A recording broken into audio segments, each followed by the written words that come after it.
Hi everyone, it's Emily Wilkes from Go Get 'Em Coaching here. Happy Friday. I hope you are all having a wonderful finish to the week for those of you here in Australia. Today I wanted to chat to you a little bit about the importance of setting boundaries, and one of the things that I thought would be useful to think about is that often we associate setting boundaries with confrontation, but boundaries are really, in a lot of ways, a useful way of enhancing communication between people and minimising confrontation. So I thought it might be something useful to chat about. It's something which comes up a lot in the work that I do in coaching, in leadership, in the work that I do in psychology as well. And it's something which people sometimes think about but don't always embrace or jump into, because, as I said before, sometimes people perceive it as confrontational as well. So what I wanted to talk to you about really is how you can use boundaries to gain greater clarity within your own mind as to what's acceptable to you and what's not, and then to be able to convey that to others. So one of the things that's useful is often stepping back from the situation that's happened. I often have people tell me that they have sort of like alarm bells or a reaction to something that's happened. Someone has done or said something and they have like a physiological reaction or an emotional reaction that they don't know what to do with. And often what happens is they sit on it and they feel it, and they feel guilty for feeling those feelings or having those thoughts. And I've just got, a message has popped up. And people sit on it in that sense of guilt and worry about causing a stir or saying something that's going to upset someone, and so they hold back and resist putting in a boundary. And so one of the things that's really, really useful to think about is, first of all, knowing what your boundaries are. And often this is a very grey area for people, and something which we don't often think about in a concrete way. So often we'll have a sense, as I said, you'll have like an inner gut feeling, or there'll be an emotional reaction which will tell us, hello, somebody's online, give me a yell, say hello, whoever it is that's online. Hey Kim, how you going? Hope things are well, hope you're enjoying your Friday. One of the things that can be really useful is actually just taking the time to actually think, well, what is my boundary in this situation? So rather than just accepting something feels uncomfortable and sitting on it and hoping that it's going to improve without us actually addressing it head on, it can be really useful to think about, well, what is my boundary here? Why is this issue or this matter triggered that feeling in me that something's not right here? And so it can be really useful to take a step back and really contemplate and think about, well, what is my boundary? What's acceptable to me in this situation and what's not? And kind of getting a bit of a sense of, well, where is the line in the sand for me? Because, for some things, there'll be a negotiable issue. It'll be something that feels a bit wrong, but you can kind of flex and bend a little bit and negotiate an outcome that works for both of you. But in other situations, something will happen and it will just be, flat out over the line of what's acceptable to you, and will have crept into something that's a non-negotiable, something that you just can't accept, and where you need to sort of set a boundary around it. And so one of the things that, as I said before, people tend to avoid setting boundaries in lots of situations because there's a fear about having a confrontational kind of discussion around it. But setting boundaries is actually really respectful of relationships. It gives the other person a real deep understanding of where you stand on an issue. It helps you to be really clear on where you stand on an issue and to be able to convey that in a really respectful and, kind way.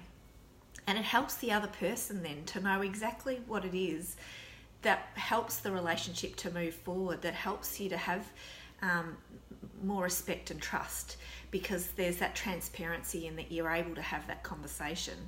And so one of the things is really starting with getting clear yourself on, as I said, your negotiables and your non-negotiables, and where something's negotiable, you might approach the conversation and say, oh, you know, that thing that just happened or that you mentioned yesterday, it really kind of triggered something in me and I'd like to talk about it, you know, and you can kind of flesh it out, get the other person's perspective and talk about it quite openly and come up with a newfound kind of understanding together of where you both stand on the issue and be able to move forward from that. Where something, you know, you take that reflection time, if something is really over that line of, you know, what you're comfortable with or what you're willing to accept, then you can have a conversation about that as well. But start by having, you know, clarity within your own mind. This is where my boundary is, and get that sense of what it is that the other person could do in future in a similar situation, or what it is that you're actually looking for from them in the future that will help show that respect for your boundary, and that you know, in the sense you're showing them respect by letting them know that this is kind of the line that you draw in the sand of what's acceptable and what's not for you.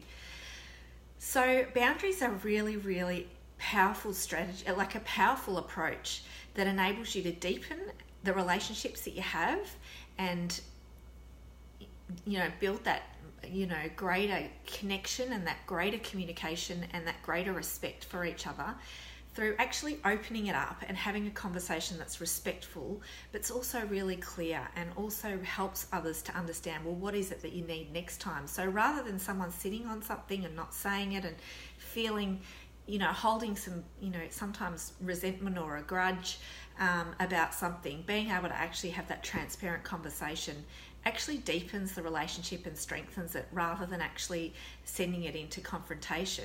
Because instead of it coming from a place of emotional frustration or resentment, it's actually coming from a positive place of trust and respect for the other person, that they can hear you and that they'll be willing to do that by you approaching the conversation rather than avoiding it and carrying that sort of negative energy through. So now I had just some other points, and I'm just going to check. My computer's just gone to sleep. I'm trying to think what else was on my list around that. Asking yourself. So I had some questions here. Asking yourself, how will you feel if this keeps going? And that helps you to kind of work out what your negotiables and non-negotiables are. And what does the other person need to know in order to respect your boundaries? So that's the other thing, is really thinking about, well, what do they need to know? Because if they don't know anything, it's very hard for them to be respectful of what your boundaries are, and vice versa as well. You know, it's part of deepening the relationship is being able to share our boundaries, but also being able to hear the boundaries of others as well. I hope today's short video has been helpful in thinking about the kinds of things that help you set boundaries with people and actually deepen and strengthen the relationships that you have with others, and reduce some of those triggers for resentment, frustration, unspoken negative energy in relationships. I'd love to hear if the examples of times when you guys have set boundaries with people, or set boundaries in certain situations, whether it be in work, whether it be personal. Easy to fall into mind reading, Kim. Yep, very true. It happens a lot, and I do talk about that a lot with clients, is that we often do sit back and think we know what the other person's thinking without having that conversation in a transparent way. So it's, makes such a big difference to be approaching in these situations, so for sure. All right, well, let me know, as I mentioned in the comments, if you've had, examples of times when you've set boundaries and it's been really helpful, or something that you might have been hesitating to do, and when you did it, it was actually really rewarding. And also feel free to leave any questions or comments about anything relating to boundary setting.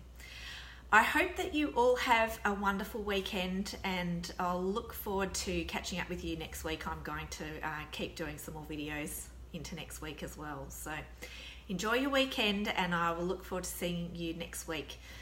It's Emily Wilkes from Go Get 'Em Coaching, helping you create, lead, and live the life of your dreams. See you later. Bye.